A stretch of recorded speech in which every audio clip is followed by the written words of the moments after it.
भारतीय दूतावास में आज पार्लियामेंट शिष्टमंडल का स्वागत किया, अभिनंदन किया। इसके लिए बहुत बहुत धन्यवाद। यहाँ के एम्बेसडर जिनका एक लंबा अनुभव है कई देशों का, जैसा उन्होंने बताया कि उन्होंने ब्राजील में कुछ दिनों पहले ही ज्वाइन किया। उसके पहले पास की अर्जेंटीना में थे। मैं उनको भी धन्यवाद देता हूँ। हमारे साथ शिष्टमंडल में राज्यसभा के उपसभापति, जो लेखक हैं, पत्रकार हैं, जिन्होंने लंबे समय तक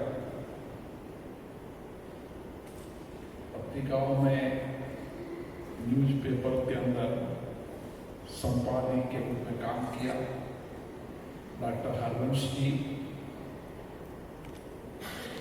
राज्यसभा में हमारे साथी सांसद श्री दिनेश नागर जी, मेरी शहर में विजय पटेल जी आने वाले हैं। लोकसभा में सेक्रेटरी जनरल उत्पल कुमार सिंह जी, राज्यसभा में secretary general PC Modi ji, Brasilia के अंदर ब्रिक्स देशों का समिट का आयोजन हुआ था। 2 दिन के इस सम्मेलन में हमारे संसद सदस्यों ने, उपसभापति ने कई विषयों पर अपने अपने विचार व्यक्त किए और मैं गर्व से कह सकता हूं कि ब्रिक्स देशों के अंदर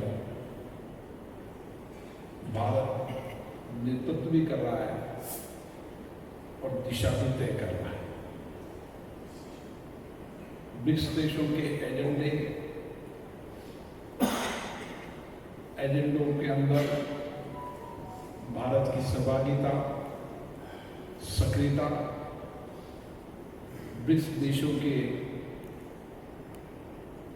चाहे आर्थिक, चाहे पार्लियामेंट फोरम के मुद्दे हों, चाहे आतंकवाद का मुद्दा हो, चाहे पूंजा का मुद्दा हो, तकनीकी का मुद्दा हो, हर विषय पर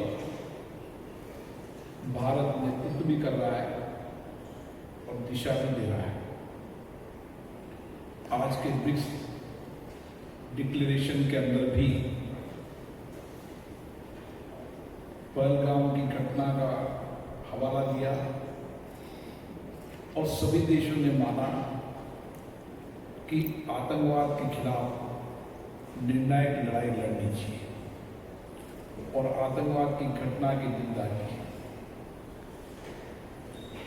आने वाले समय में ब्रिक्स पार्लियामेंट फोरम को ब्रिक्स की अध्यक्षता भारत करेगा। भारत ने G20 और P20 के अंदर एक मानक स्थापित किए। ब्रिक्स फोरम पर भी भारत मानक स्थापित करेगा और आने वाले समय में ब्रिक्स देश मिलकर किस तरीके से सामूहिकता पर जो चुनौतियां हैं, उन चुनौतियों के समाधान का कैसे रास्ता निकल सकता है और ब्रिक्स देश आपस में मिलकर, चाहे व्यापार हो, चाहे ट्रेड हो, चाहे तकनीकी हो, हर विषय पर सामूहिकता से मिलकर कार्य योजना बनाए। आज हमें गर्व है भारत के यशस्वी प्रधानमंत्री माननीय नरेंद्र मोदी जी के नेतृत्व में देश के अंदर हर क्षेत्र के अंदर भारत अग्रणी भी है और नेतृत्व भी कर रहा है और भारत वैश्विक चुनौतियों के समाधान के रास्ते में निकाल रहा है। निश्चित रूप से विश्व प्लेटफॉर्म पर भी ये देखने को मिला, जब बायलैटरल मीटिंग हुई तब भी सभी देशों ने माना कि आने वाले समय के अंदर भारत नेतृत्व भी करे और विश्व देशों को दिशा भी दे। मैं पुनः यहाँ आए सभी लोगों का अभिनंदन करता हूँ और विशेष रूप से दूतावास का, जिन्होंने कम समय पे इसका आयोजन किया, आपसे मिलने का मौका दिया। निश्चित रूप से ब्राजील और भारत दोनों देश निकट के रिश्ते भी हैं, गहरे रिश्ते भी हैं। दोनों पार्लियामेंट फोरम के स्पीकरों ने ये माना है कि भारत और ब्राजील द्विपक्षीय संबंधी और बहुपक्षीय मंचों पर भी साथ मिलकर काम करेगा। आने वाले समय में ब्राजील और भारत के नए रिश्ते और मजबूत होंगे। संसदीय प्लेटफॉर्म पर भी हम कोशिश करेंगे कि भारत और ब्राजील का फ्रेंडशिप ग्रुप बने ताकि लगातार संसदीय चर्चा होती जाए। अभी कुछ दिनों पहले ही भारत का संसदीय शिष्टमंडल भी आया था, जिन्होंने पहलगाम के बाद की घटनाओं के बारे में पूरी जानकारी ब्राजील को और ब्राजील के देश के अलग अलग नेताओं को जानकारी दी। निश्चित हम कह सकते हैं कि भारत हमेशा आतंकवाद के खिलाफ रहा है और हर आतंकवाद की कार्रवाई के खिलाफ निर्णायक लड़ाई लड़ेगा। ये हमारा संकल्प है। आप सबको बहुत बहुत धन्यवाद।